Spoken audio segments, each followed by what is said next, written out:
mynews.studio. Picture this. In a Mumbai slum, a plain wall becomes a blackboard, and a child who's never held a pencil learns to write. What does it really take to turn art into education for 1 million children? Today's date is 2026-02-10. Let's get started. Rouble Nagi has just become the first Indian woman to win the $1 million Global Teacher Prize at the World Government Summit in Dubai. But this isn't simply an award. It says something bigger about how local ideas can address global education inequality. Right. The story really begins almost 30 years ago, when Nagi met a Mumbai child who hadn't ever held a pencil. Rather than wait for government aid, she used what was available: walls, paint, and the people around her. Over time, more than 800 neglected slum walls became interactive murals.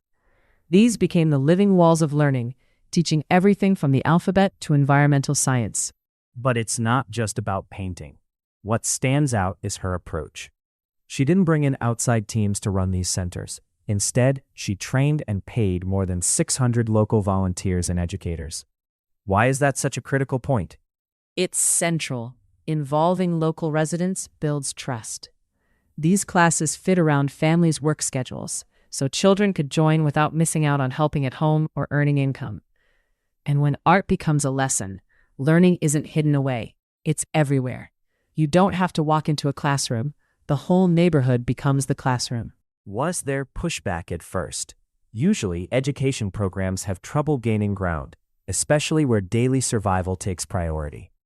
There was doubt, definitely. But as families saw the murals, ones teaching hygiene, math, history, and noticed their surroundings improving, the value became obvious.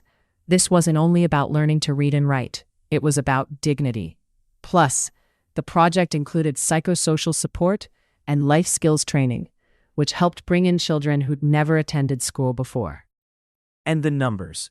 Dropout rates fell by more than 50%. Literacy and numeracy scores improved. But I wonder, what is it about art that allows this to succeed where traditional schools sometimes don't? Art is universal. It doesn't intimidate. It crosses language lines, and the impact is immediate. When children see their own stories and lessons painted on the walls they pass each day, learning becomes part of their world. It's not just for those who learn by listening or reading. Visual and hands-on learners benefit too. And it sounds like art changed how everyone saw education. If your house has multiplication tables or environmental reminders painted on it, you can't really tune that out. That's right. It shifts perspectives. Education stops being an abstract idea. It's woven into daily life. Parents who might never have considered sending their children to school started to notice the benefits. Some even took pride in what their community helped create. And now, after the Global Teacher Prize, Nagi isn't just celebrating. She plans to use the $1 million to open a skilling institute. What's she hoping to achieve with that? Her aim is to bridge education and employment. The institute will offer free vocational and digital literacy training for marginalized youth. It's about turning knowledge into jobs and jobs into self-respect. Is this model something she sees expanding beyond India? Could it work elsewhere? That's the next big consideration. She hasn't published a global plan yet, but with her foundation's momentum and UNESCO's support, scaling up is on her mind. To adapt it elsewhere, you'd need local artist educators, community buy-in, flexible funding, and tailored teacher training. It's less about copying murals and more about adapting the idea to each place. Are international organizations backing her on this? UNESCO's endorsement is a solid start, but real expansion will need policy changes and investment in teacher training. The challenge will be to keep that local, grassroots feel as the model grows. So, this isn't just about charity, is it? No, it's about innovation born from limitations. Nagi didn't wait for a top-down fix. She used what was on hand: walls, art, the community, and showed that change can begin from within.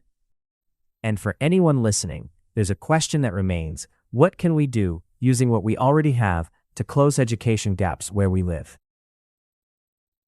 That's the starting point.